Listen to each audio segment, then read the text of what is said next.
वडोदरा शहर में एक ही हफ्ते में 2 बार बॉम्ब थ्रेट्स आ चुके हैं। पहले नवरचना स्कूल को और फिर वडोदरा की एक्सप्रेस होटल को बॉम्ब से उड़ा देने की धमकी भरे मेल आए थे।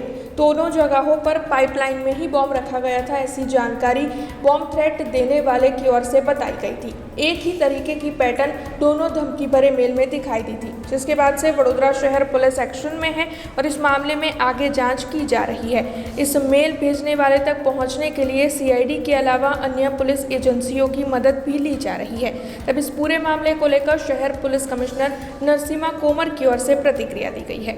24 जनवरीએ નવરચના ઇન્ટરનેશનલ સ્કૂલ બાયલીના પ્રિન્સિપાલને એક ઈમેલ મળ્યો હતો, જેમાં સ્કૂલના પ્રિમાઇસીસમાં આઈઈડી પ્લાન્ટ કરેલો હોવાનું અને ટાઈમ બોમ્બથી ઉડાડી દેવાનો એક થ્રેટ હોલ્ડઅપ કરી હતી.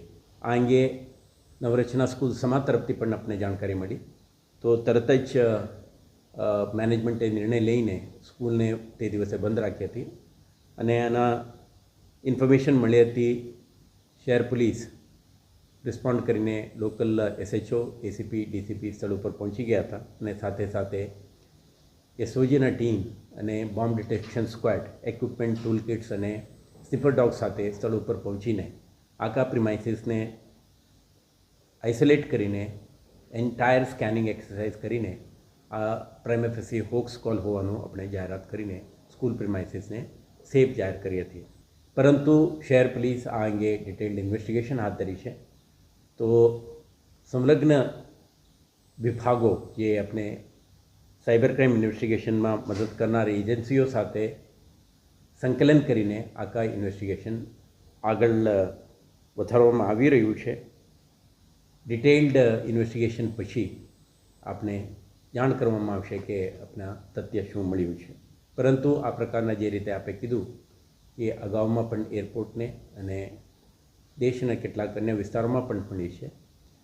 It can be some nuisance mongers, જે પ્લેજર सीकर्स પણ હોઈ શકે, પરંતુ શહેર પોલીસ આ પ્રકારના ઘટનાઓને સંપૂર્ણપણે ગંભીરતાથી લઈને રિસ્પોન્ડ પણ કરે છે અને સાથે સાથે આના તલસ્પર્શી તપાસ પણ હાથ ધરે છે. આમાં ઈમેલ જે છે એમના ઈમેલ હેડરથી આપણે અને કન્ટેન્ટથી પ્રાઇમા ફેસી તમિલનાડુના એક કોન્ટેક્સ્ટના ઉલ્લેખ કરીને અન્ય સ્થળોએ આ પ્રકારના ઘટનાને અંજામ આપી અટેન્શન ડાયવર્ટ કરવાની વાત હતી.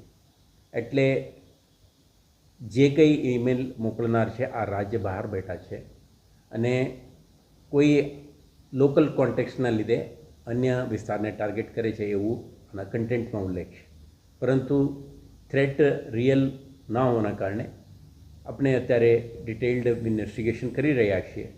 હોક્સ કે મિશિવિયસ કે પ્લેજર सीकर्स કોણ છે, કોઈ સંગઠનો કયો પ્રકારના છે, આ અંગે વિસ્તૃત તપાસ કરી મેલ એક outlook.com થી અને બીજું એક મેલ mail2.com થી આવ્યો હતો.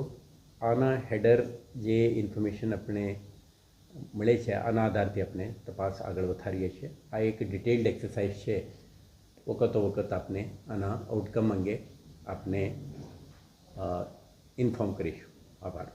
हमसे जुड़े रहने के लिए हमारे YouTube चैनल को सब्सक्राइब करें और नई वीडियो की नोटिफिकेशन के लिए बेल आइकॉन को दबाएं।